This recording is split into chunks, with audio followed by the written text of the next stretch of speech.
how much weight should we put into the Shanahan Fields ties through the quarterback collective? If you don't know what I mean, there's a thing called the quarterback collective, which is like a quarterback development academy that Shanahan funds and is like a guest worker at sometimes.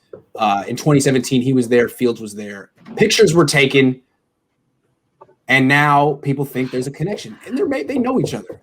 How much weight do you put into that connection? I don't know who wants to go first. I can start off on this one. So it's definitely interesting that Shanahan and Justin Fields have ties going back to the QB Collective, and it's every time the QB Collective Twitter account posts something of Justin Fields, 49ers Twitter is just like, oh, there it is. How much more do they have to say? It's going to be Justin Fields.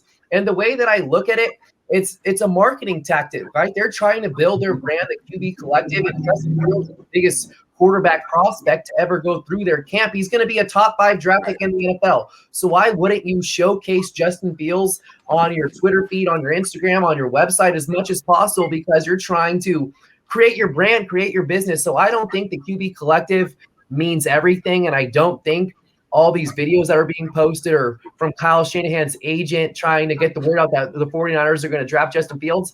And I'm going to kind of contradict myself when I said earlier about Kyle Shanahan wanting Justin Fields. I don't get why he would try to build even more hype around him, using the QB Collective as a tool to kind of boost Justin Fields' draft stock even more, because you have to remember the 49ers have the 3rd overall pick. If they really love Justin Fields, I don't see why the QB Collective would be pumping up his draft stock when the team could just jump ahead of them at number 2 and then take him there. So that's why I think are they trying to boost Justin Fields' draft stock so Zach Wilson falls to 3? I think that's possible. This whole thing is fascinating to me, but I don't put a whole lot of weight into the QB Collective ties between Justin Fields and Kyle Shanahan, but it's definitely interesting nonetheless. Yeah, I think I have to agree with Nick on this one. I mean, who else has gone through the QB Collective that they could really be pumping up? Right. They've got a guy that went through there that's going to go in the top 10 of the draft somewhere.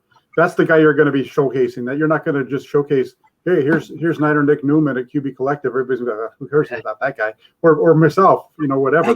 So Zach is that's rude. They'd be like, who's Zach Hammer anyway? But it's true. Yeah, I think that's really what it comes down to. Yeah, you've been waiting to take that shot at Nick, haven't you, Jack?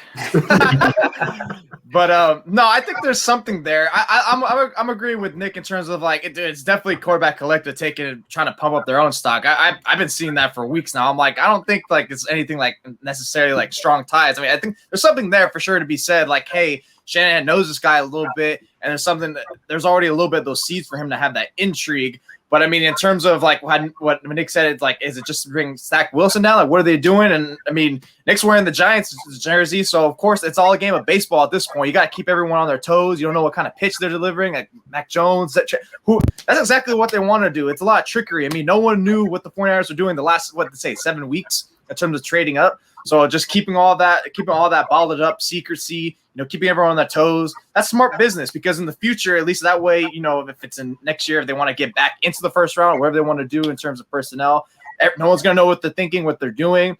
And then you also have the same thing with trying to do with Garoppolo instead of trading him, just keeping everyone on the toes and keeping them guessing.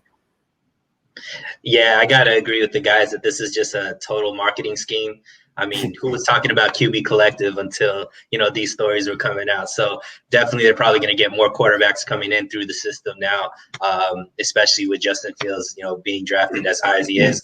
And even if there was something to it, I really doubt, Shanahan is learning much from, spending time with the kid in high school as far as like why he's going to pick him, with the 3rd pick in the draft. Like it'd be too far of a stretch as far as like, he wowed him when he was 17, and now like he's gonna pick him in it just doesn't. It's too much of a Cinderella story for it to be like that's Shanahan, I do see that Shanahan has a history like re-signing and working with people he knows. He seems to really want to work with people he knows, but how well does he know a 17-year-old, a kid who was 17 that he worked with for a week that one time? Like, was he just kicking it with the 17-year-old after? Like, why would you do? I don't think so. I mean, how well does he really know Justin Fields? Kind of weird. So I would think probably that has 1% to do with it. He may like kind of feel like he has a feel for Justin Fields, but really that was a long time ago, and he's looking for such specific things from his quarterback.